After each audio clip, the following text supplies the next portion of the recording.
And I discovered now that that was my best way of learning, because there is no better way to learn than to teach. As our Nabi Kareem sallallahu alaihi wasallam, he said, "Ballighu anni walau ayah." Deliver the message regarding me, even if it is one verse. That's a secret. If you have one verse, and if you share, and you share, and you share, then Allah fills you up with more. I didn't know that then, but I can now realize what was happening. Teaching them. Then I had some visitors to come along. There were some visitors coming from Johannesburg, and they stayed in for my class. And they felt that they can exploit my talents, so they said, look, we are having a birthday celebration of the Holy Prophet Muhammad sallallahu alaihi wasallam in the City Hall of Johannesburg, and we would like you to come and speak to us. So I said, I'm a working class man, I can't afford these trips, but if you give me an air ticket, I will come.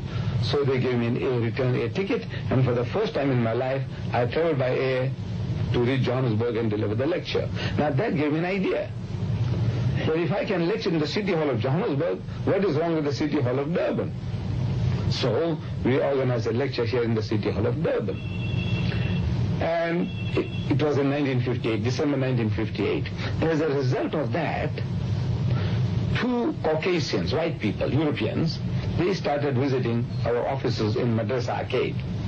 And subsequently, twice, a certain type of conversion took place that we converted to those two white gentlemen who were coming from our office. We converted them in the West Street Mosque here in Durban, and then another two within a week, an Indian and a European again in the Juma Masjid, Durban.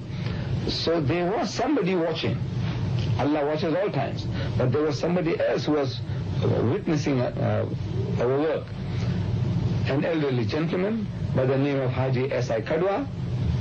So after the second conversion of people in the Juma Masjid, the man, while he's tying his shoelaces, I'm also on the same bench tying my shoelaces, he's telling me that he had observed my work, what I had been doing, and he likes it very much. And he said, look, I've got 75 acres of land at a place called Brahma in Natal, about 55 miles outside Durban, and I'm prepared to give it to you. So I said, I accept. He said, no, not so fast. You must first have a look at the place. I said, what is there to look? So he said, no, you must first have a look. I was thinking that if there are 50 acres of rocks, I will still have 25 acres of good land. If there are 25 acres of rocks, I'll have 50 acres of good land. And Natal is a garden colony. This colony is called a garden colony, with all this greenery and beauty and natural other qualities about it.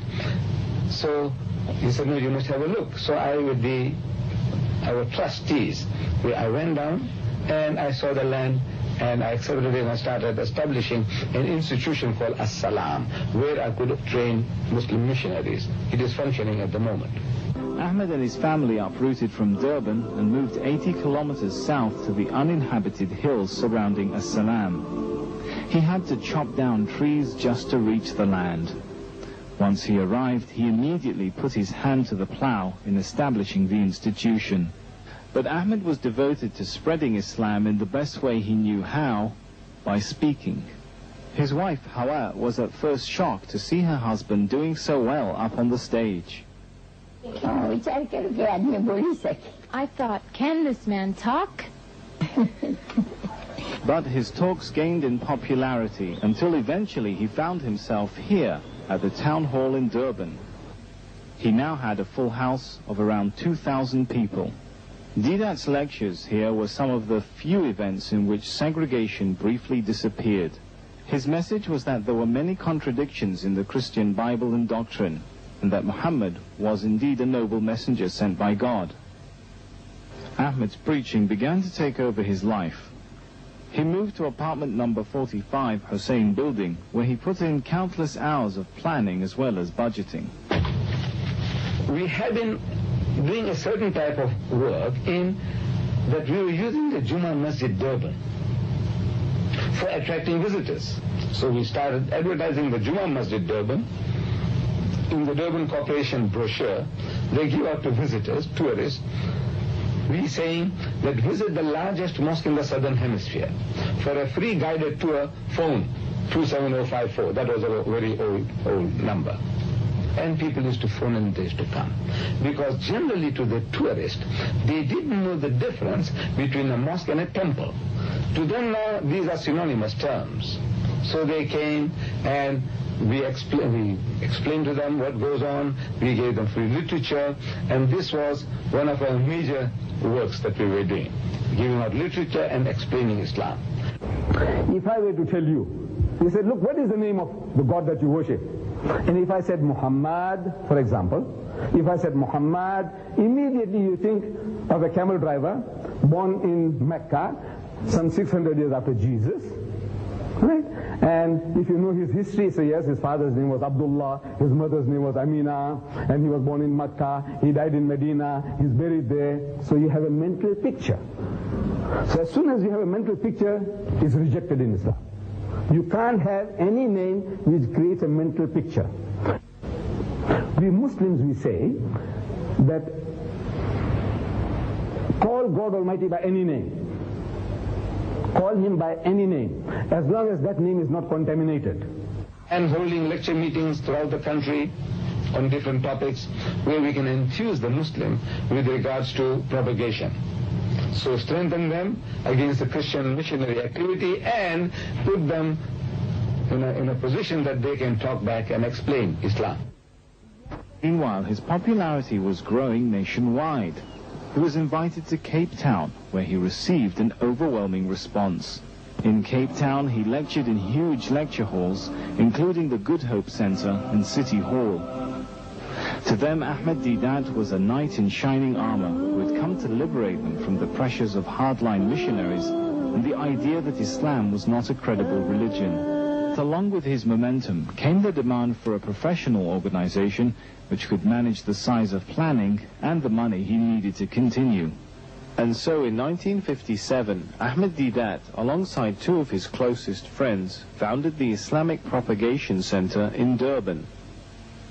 The organization's first base was a tiny one-room office in the Madrasa arcade. The three founders started recruiting staff, one of whom was a secretary by the name of Muhammad Khan. So he said, join me. Join us, Mr. Ranka and Mr. Deidat said, they wanted to typist. I'm a typist. After London, he was swept up in a whirlwind of tours. Crucified. This liberated Palestinian, now a citizen of the United States, well-spoken and immaculately dressed, was easily mistaken for a Pakistani. Now listen to his well-articulated English and still more eloquent Arabic at question time and Mr. Deidat's reply.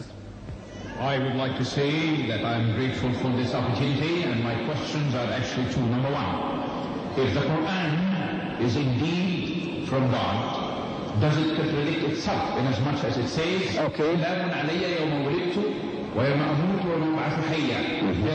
Jesus was born, he died, and he rose again? The second question. Mr. Deidat. Thank you.